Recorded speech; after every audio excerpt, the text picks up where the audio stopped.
Du Trizac. Il n'a peur de rien, sauf peut-être des qu'on orange.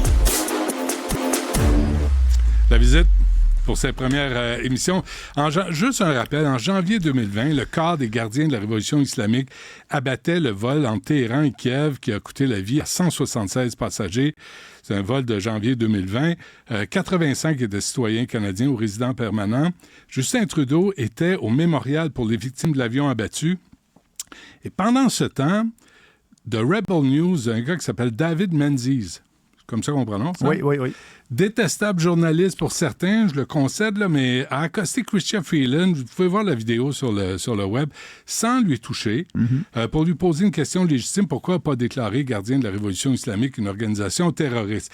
Il a été arrêté par la GRC, menotté, arrêté pour assaut, et aucune accusation n'a été portée contre lui. Avec nous, Maxime Bernier, chef du Parti populaire du Canada. Monsieur Bernier, bonjour, bienvenue. Merci bien, bonjour. Bon, vous et moi, on s'est souvent chicanés, là. Hein? Oui. Mais ça, cette nouvelle-là, Rebel News, tu sais, d'abord, pour vous, Rebel News, est-ce que c'est un média ou c'est des militants politiques? C'est un média conservateur qui, il faut le savoir, là, lorsque on regarde un média conservateur, il fait de la propagande conservatrice, comme il y a d'autres médias qui sont plus à gauche. Et M. Menzies, je le connais bien, oui, c'est un journaliste provocateur. C'est un fatigant. C'est un fatigant. Et lorsqu'il voit un politicien où il y a une question spécifique, comme tu viens bien de le décrire, là, il suit le politicien, puis en ce qui concerne la vice-première ministre, il ne l'a pas touché, là. Et on l'a arrêté, mais c'est pas la première fois. Moi, ce que je trouve un peu drôle dans cette intervention-là, c'est l'intervention du chef du Parti conservateur, M. Poilievre, qui a condamné le geste de la police. C'est bien, c'est parfait. Mais lui-même, son propre parti, ont arrêté le même journaliste parce qu'il posait des questions embarrassantes à Andrew Scheer lorsqu'il était chef et aussi à sa vice-première ministre en 2020. Donc, ils ont demandé à la police d'arrêter ce journaliste-là parce qu'il posait des questions embarrassantes au chef du parti à l'époque, M. Andrew Scheer, et à sa vice-première ministre actuellement. Et là, aujourd'hui, sur les médias sociaux, M. Poilievre condamne le geste. C'est de l'hypocrisie. Et on devrait avoir le droit, et le gouvernement du Canada devrait répondre à cette question-là en ce qui concerne Hamas. Ce groupe terroriste, il faut le dire, là, c'est un groupe terroriste, c'est clair. Mais là, c'était pour les gardiens de la révolution islamique. Ça, c'est l'Iran qui a abattu l'avion. Vous, est-ce que Menzies vous a déjà achalé? Est-ce qu'il vous a déjà cassé les couilles? Non, il ne m'a jamais achalé parce que je pense qu'on partage les mêmes points de vue. Vous êtes dans la même gang. On partage les mêmes points de vue sur plusieurs sujets. Mais je veux juste vous reprendre sur quelque chose, Maxime Bernier. Vous avez dit que c'est un média, il fait de la propagande conservatrice. Un média n'est pas là pour faire de la propagande. Il est là pour donner de l'information. Peut-être le mot propagande est trop poussé, mais sa ligne éditoriale, c'est une ligne conservatrice. Quelle a été votre réaction quand vous avez vu... parce que vous appuyez les camionneurs là, qui avaient occupé le centre-ville d'Ottawa. J'étais là. Quand vous avez vu les policiers de Toronto apporter du café et des beignes aux manifestants pro-Hamas qui bloquaient l'autoroute 401, ils n'ont pas apporté de café et de beignes aux camionneurs. Hein? Non, absolument pas. Et puis, même à l'époque, si vous vous rappelez, les camionneurs avaient besoin de diesel et de l'essence pour pouvoir rester plus longtemps dans les quelques rues d'Ottawa où ils étaient stationnés. Et la GRC empêchait les citoyens d'amener des petits barils de diesel aux camionneurs. Et là, on voit la GRC où il y a une manifestation pro-Hamas qui tout bonnement, décide d'emmener un peu de café, mais il faut être aussi réaliste, c'est que la GRC n'a pas payé le café, c'est quelqu'un d'autre, et cette personne-là n'avait pas le droit d'aller sur le viaduc. La GRC a emmené le café. N'était pas obligé d'apporter le café. N'était pas obligé, et même à ça, avoir une discussion, et tout comme si... Et c'est eux-mêmes qui ont bloqué la route aussi, il faut le dire, c'est des autobus de la GRC qui ont bloqué la route. Donc, moi... Mais la 401, c'est pas rien, là. Non, c'est pas rien, c'est pas rien. Et nous, il faut tolérer les manifestations, oui, bon. Mais moi, des gens qui manifestent et qui prônent la haine, bien, il y a des limites, là. Il y a des camionneurs qui avaient perdu la carte aussi, là. Des camionneurs qui n'étaient pas sympathiques et qui étaient menaçants. Dans une manifestation, vous avez souvent, et c'est déplorable, des gens extrêmes, mais la majorité des gens qui étaient à Ottawa, c'était pacifique, si on regarde les vidéos de l'époque, etc. Et là, aujourd'hui, bien, moi, ce conflit-là au Moyen-Orient, à Gaza, j'ai toujours dit qu'on ne doit pas s'en mêler en tant que pays, qu'on doit s'occuper des problèmes ici. Et on a un problème d'immigration de masse, on a un problème aussi de faire en sorte que nos immigrants s'intègrent à notre société. Et lorsque je vois des gens emmener leurs conflits, des conflits régionaux, parce que, bon, moi, les gens qui ont manifesté, c'est des Canadiens pour moi. C'est des Canadiens. Et ils sont ici au Canada et le plus important pour eux, c'est de promouvoir et d'amener ces conflits-là ici. Et pour moi, ça ne devrait pas être le cas. Ça ne devrait pas être le cas. Mais présentement, là, Maxime Bernier, est-ce qu'il y a comme 2 lois au Canada? Je reviens aux camionneurs parce que je trouve que c'est représentatif. On les a arrêtés, Mme Litch puis M. Barber sont encore devant les tribunaux. Et on a saisi leur compte de banque, accusés de méfaits puis d'intimidation. Et pendant ce temps-là, tu as des manifestations où, dans des centres d'achat, il y a un gars qui dit à un policier qu'il va l'enterrer 6 pieds sous terre. On bloque le centre-ville de Toronto, de Montréal. On harcèle des gens qui patinent. On écœure des enfants qui vont voir le Père Noël dans des centres d'achat. Est-ce que c'est 2 poids, 2 mesures? Ah oui, absolument. Absolument. Et c'est déplorable que la règle de droit au Canada, actuellement, sous le gouvernement Trudeau, bien, on dirait qu'on utilise la police à des fins politiques. Et qu'est-ce que vous voulez dire? Bien, c'est ce que j'ai vu un peu au Convoi de la liberté. Pour nous, regardez ce qui se passe actuellement devant les tribunaux depuis quelques mois. Là, on a emprisonné, vous venez de le dire. Pourquoi? On ne sait pas pourquoi. Là, elle a fait 6 mois de prison, là, puis on ne sait pas encore. Elle a un jugement. Et de l'autre côté, la police ne porte pas d'accusation pour des gens qui font des menaces de mort. La personne que vous dites dans le centre d'achat, elle faisait une menace de mort en face d'un policier. Filmé. Sans gêne.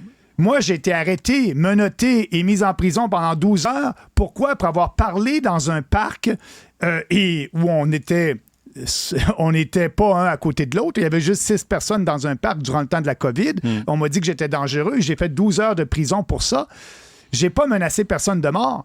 Et là, il y a un manifestant pro-Hamas dans un centre d'achat qui harcèle les gens et devant le policier lui dit que s'il intervient, il va se retrouver 6 pieds sous terre. La police fait rien. C'est pas le Canada dans lequel je veux continuer à vivre. Et pendant ce temps-là, à Toronto, la mairesse de Toronto, Olivia Chow, qui était l'épouse de Jack Layton, l'ancien chef du NPD, est tellement woke qu'elle appuie le Hamas, mais le Hamas l'empêche de parler en public. Elle a dû être escortée pour la protéger de l'hôtel de ville de Montréal. Comment on en est rendu? Moi, la droite, la gauche, j'aime pas les extrêmes. Moi, je veux qu'on se ramasse au centre, qu'on ait de la lutte, qu'on se parle tout le monde comme du monde. Mais ça, moi, ça dépasse l'entendement. Effectivement. Et le pire, c'est qu'elle a dit, c'est ça la démocratie. Ça a été ça, sa réaction devant les journalistes. Elle a dit, c'est ça la démocratie. Oui, on a le droit de s'exprimer dans une démocratie, mais lorsqu'on harcèle les gens, il y a un code criminel qui est là, qui devrait être appliqué. La police a arrêté Mendy. Il n'a même pas touché à la ministre. Il lui posait une question en tant que journaliste. C'est le rôle d'un journaliste. La GRC l'a ramassé, l'a plaqué au mur. Ah oui, ramassé, on voit dans le vidéo. Bon.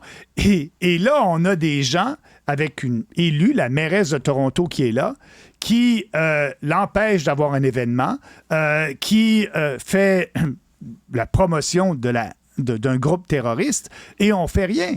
On est obligé d'aider la mairesse à sortir de là. Et puis, c'est ça que je dis lorsqu'on importe nos conflits, les conflits des autres pays, les immigrants, ces Canadiens-là, qui sont plus des immigrants, qui sont des Canadiens, importent leurs conflits ici. Et c'est pour ça qu'on doit avoir, et je reviens au test de valeur qu'on n'a pas au Canada lorsqu'on on rouvre les portes à l'immigration de masse. Ouais. On vous considère comme l'extrême droite au Canada, là. De droite. Non, non, je comprends, vous dites de droite, mais moi, Qu'est-ce qui est extrême dans rapporte. Okay. C'est ça, il y a un livre de Mathieu Bocoté, justement, là-dessus, sur l'extrême droite, où c'est devenu, dès qu'on s'oppose à des conventions de gauche, on devient d'extrême droite. Êtes-vous d'extrême droite? Êtes-vous un fasciste? Êtes-vous un néo-nazi? Avez-vous un uniforme nazi caché dans votre grenier, vous? Non, c'est les gens qui me connaissent bien. On prône des politiques. Le parti a été fondé sur 4 principes de base qui sont les principes de la société occidentale. La liberté individuelle, la responsabilité individuelle, le respect et l'équité. C'est ça, notre parti. Les gens au Canada anglais, et je dois le dire, la différence entre les journalistes québécois et les journalistes du Canada anglais, les journalistes québécois n'ont jamais fait une allusion à l'effet que j'aurais pu être raciste parce nous, le Parti populaire, on prône des seuils d'immigration plus bas. Ce débat-là au Québec, on l'a depuis des années. Mais au Canada anglais, en 2019, je l'ai commencé, j'ai dit qu'il fallait mettre fin à l'immigration de masse et sélectionner nos immigrants, faire un test de valeur, et c'était un propos qui n'était pas en ligne avec le narratif du Canada anglais. Multiculturaliste. Et oui, on prône le multiculturalisme à l'extrême. Et donc, moi, on laissait sous-entendre que j'étais un gars d'extrême droite et donc raciste. Mais là-dessus, et aujourd'hui, ça serait très difficile pour les mêmes journalistes du Canada anglais de dire la même chose parce que là, ils réalisent que ce que je disais il y a 5 ans se réalise aujourd'hui. Mais vous n'êtes pas aidé avec la COVID, là. Vous êtes mis dans le trou pour la COVID. On en parlera une autre fois. J'aimerais ça qu'on ait ce débat-là une autre fois. Parfait. 2-3 affaires avant qu'on se quitte, Maxime Bernier. D'abord, vous avez écrit dans le Canada libéral, les chemises brunes du gouvernement provoquent de faux incidents pour arrêter des journalistes indépendants qui posent des questions au ministre. Est-ce que ça veut dire que Trudeau est un fasciste de placard? Parce que chemise brune, là, c'est les fascistes. Là. Ce que je dis, c'est que ces policiers-là,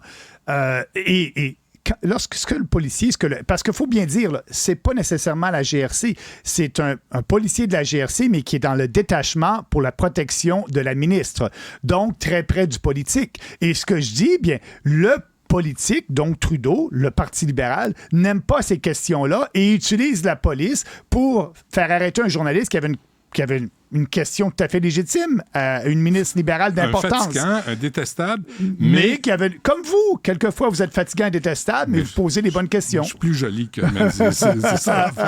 Non, mais quand vous écrivez chemise brune, oui, je fais référence. Ben oui, c'est fort. C'est une image. Je veux que les gens voient qu'est-ce qu'il y en est. C'est une image.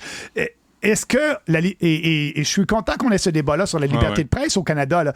Ce vidéo-là était partout sur Internet et même dans les médias traditionnels, dans vos médias, dans le Journal de Montréal, dans le Journal de Québec. Et c'est bien. Et c'est pour ça. Et moi, j'ai amplifié pour que les gens voient là, qu'est-ce qui arrive. On faisait ça en Allemagne nazie. Là. Est-ce qu'on va faire des gestes comme ça ou dire à la police d'agir comme ça? À des politiciens. Mais au Canada, on a l'air d'être fort avec les faibles et faible avec les forts. Puis quand on se ramasse devant une manifestation qui est menaçante, qui bardasse, tu sais, à l'Université Concordia, il y a eu ça aussi. Oui, là, c'est comme... Il n'y a pas d'arrestation, il n'y a pas de conséquences, il n'y a pas de suivi, il n'y a rien. Charkaoui a pris la parole à Montréal. Il a parlé de Allah doit détruire les sionistes. Oui. La GRC est assise sur ses mains encore. Ah oui. Et ça, si on regarde le code criminel, là, ce que vous venez de dire, ça va à l'encontre du code criminel. Et on n'a rien fait. C'est ça qui est déplorable. Et c'est ce qui s'en vient. C'est pour ça que je vous dis depuis le début que je ne reconnais pas notre pays où on a des lois et on ne les applique pas. On devrait appliquer ces lois-là. Le code criminel en premier. Oui. Question qui me vient comme ça. Oui. Combien de fois vous avez été invité par Radio-Canada, vous? Depuis... je sais pas, depuis 1 an, 5 ans. Je devrais dire... Radio-Canada en français? Oui. Très peu. 1 ou 2 fois depuis 5 ans. Pourquoi, pensez-vous?